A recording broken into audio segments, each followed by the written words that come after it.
Howdy, and welcome to the Witness Project. You ever have one of those moments where, like, you interact with the universe or maybe someone else, and you get this big spike of energy? Well, that just happened, and I want to talk about it. I want this reading to be about those moments. So think about one of those moments that you've had, and or maybe hope for one of those moments to arrive if it's been a long time since you've had one, I guess. Anyways, the energy is high. I went and got some coffee because my energy was super low, and now I don't think I should drink this, but I'm gonna do it anyways because it's so good. And yeah, let's do a reading.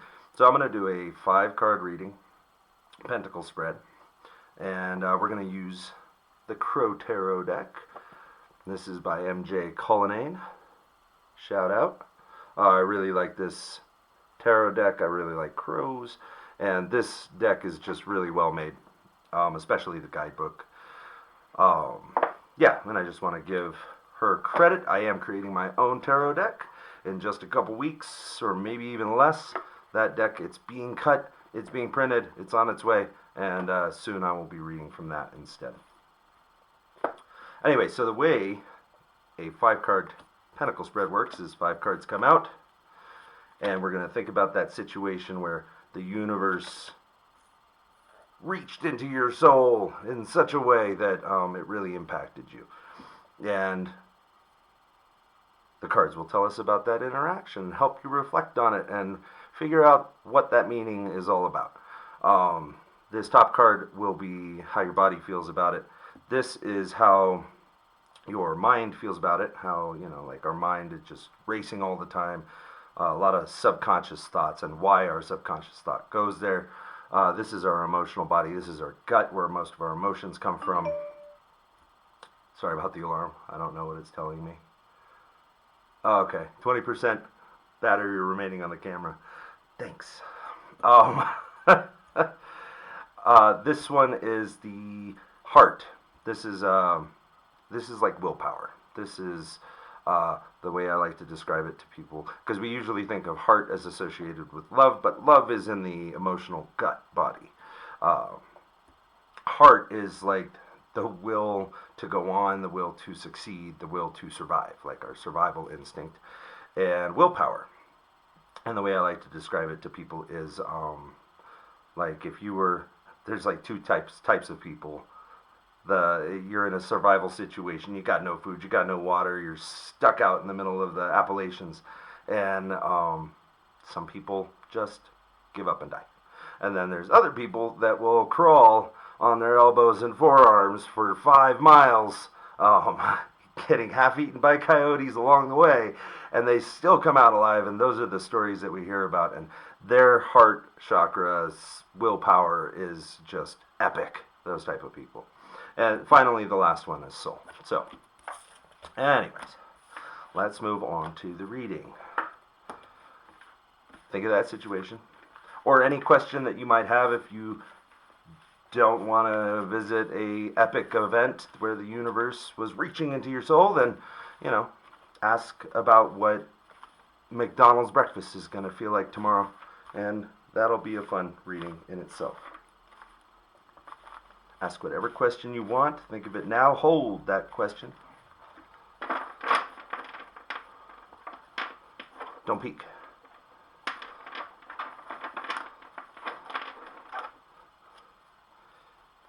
Okay. Now I'm going to put the energy into the deck so that it reaches you. And we'll cut it.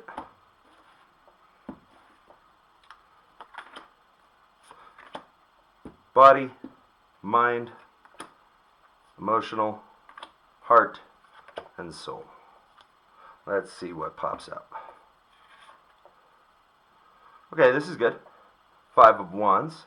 I will take a short break to really look at the cards and reflect on them. I'm not just going to blurt out what I see. So we'll just reveal what we have. Here is the 5 of Wands, and it's upright. That is a good sign. the High Priestess. Okay, so this is probably good. It is upside down, so there will be some sort of warning, I guess, there. Oh, the Hermit. We got 2 major arcana. This will be fun. Hermit upside down. The Hermit is my card, by the way. I identify heavily with the Hermit. The 8, Roman numerals are hard. 8 of Pentacles, upside down.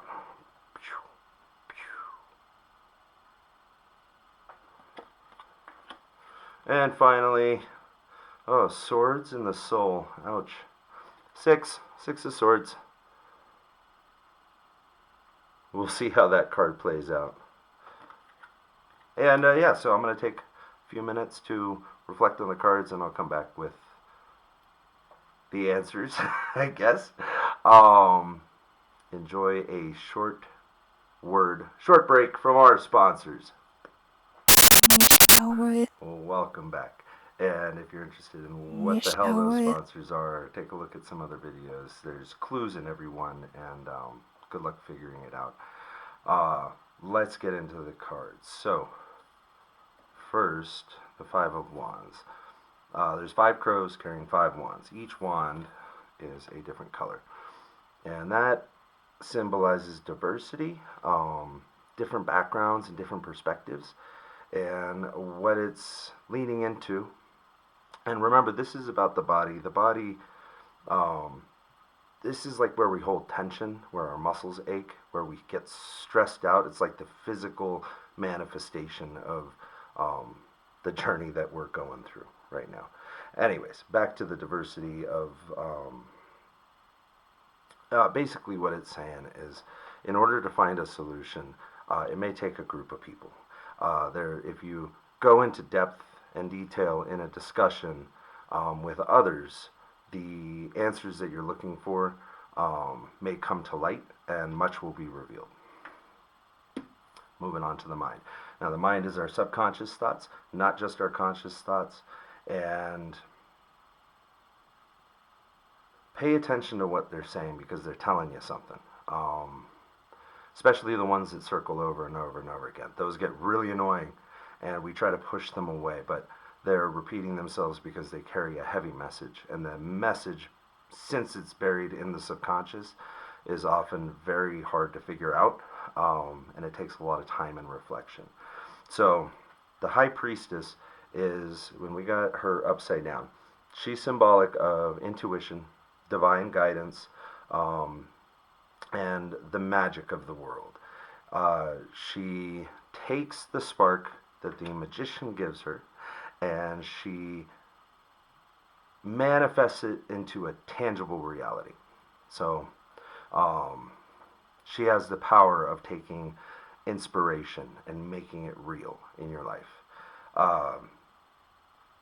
And she wants to do that. And she's showing up in this reading because she's right there, and she's got answers, and she wants to tell them to you. But upside down, this is saying that you've lost touch with your inner self, and without that, you're not going to hear the answers. You're not going to understand them, even if you do hear them. And it encourages you to stop and reflect. We're in the mind right now. This is a perfect meditation card.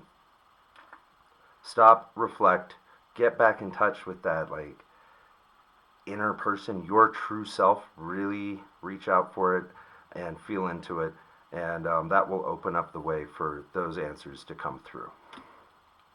Moving on to the emotional body, the gut,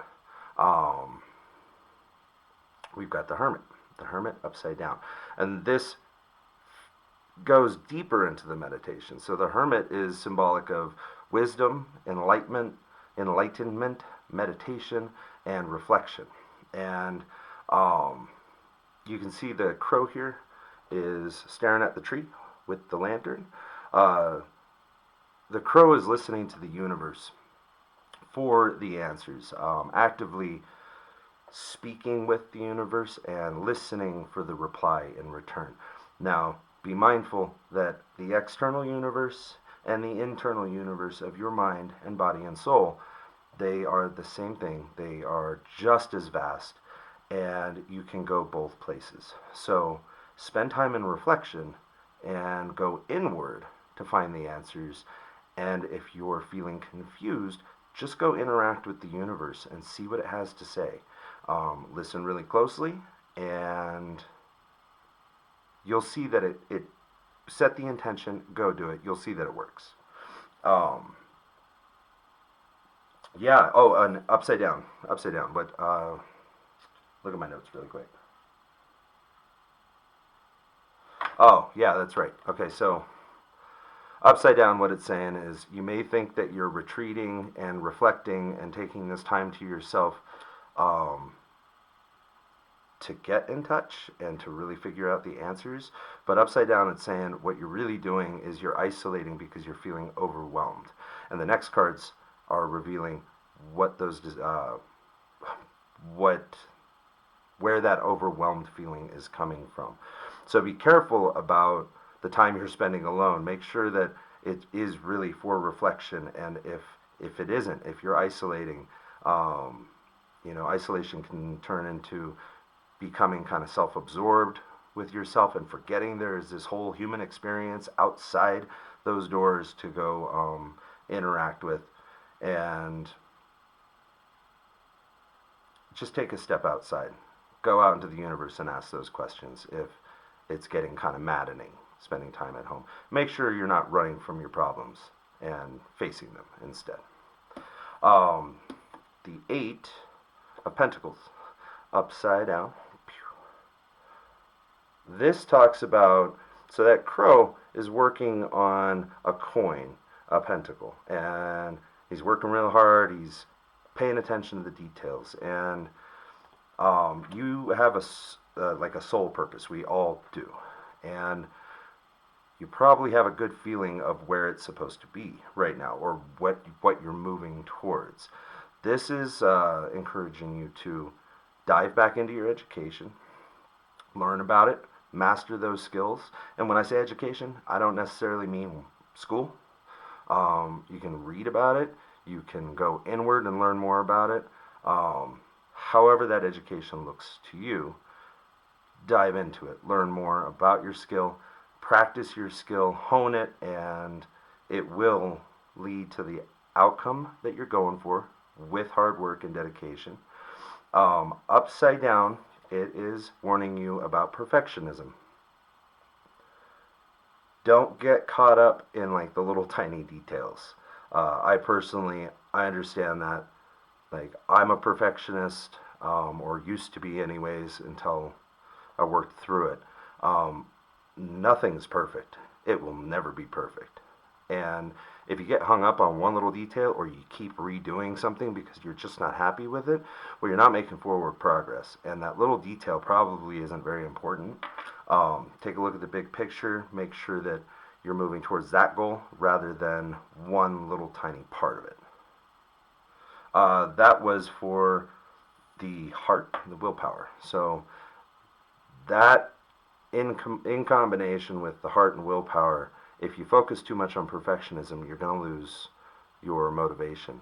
It's you're not going to be happy with your work. You're not going to be happy with your progress or your path along your spiritual journey, and it's going to bog you down. You're going to get stuck. So just have fun with it. It doesn't have to be perfect. You don't even have to be good at it right now. Just go do it and find joy in doing it. It's all about the journey. You don't have to be the master of whatever you're trying to do right now. The Six of Swords. Now, I thought this was bad, but it's not so bad. Swords are usually bad. It is a hardship, and this is the soul. So what this is saying is you made a decision a while ago, and you've worked really hard toward that goal. You've made sacrifices, and that goal was to kind of tear down something or everything about your life and start over, start fresh, get a fresh start. And now that you've done all that preparation and you've made all the sacrifices, you're kind of on the edge of that, and you've got to take one more step, and that step is really hard because it's really scary moving into the unknown, and it's very hard to leave something that you have become accustomed to or routine and what we're comfortable with. No one really likes change, and it can be really hard. So it's upright. It's the change is good. Your decision was right. Your intuition is right to move on and to start over. So take that step.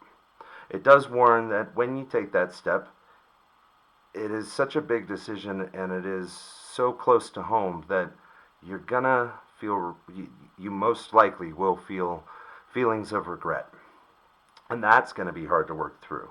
So it's not just a step, but processing it afterwards is going to be even more difficult. Um, but in the end, when you get through it, when you get to the result and you look back at this decision, you're going to know that you made the right choice. You're going to be really happy that you did and that you put in all the work and you moved through it all. It does suggest that along the way, when you're feeling those feelings of regret, when you're in that doubt mode where you're like, did I do the right thing? Should I go back and try to rebuild what I had already built? What I already had. Take a look at the possibilities in front of you. Basically, when you close that door, a new door is opening. And that new door is going to hold all the possibility and all the awesomeness that this card is suggesting you will get. And we're in your soul card, so this is good. It's just going to be hard to focus on that. So enjoy the journey. Look at the new possibilities. Every time you think about your old life or whatever you left behind, whatever you're regretting, consciously take a look at what's in front of you, and that will make the road much easier. Cool. Well, that's it for this reading. I hope you enjoyed it. And, oh, that's right. Like, subscribe, and comment below. And we'll see you next time.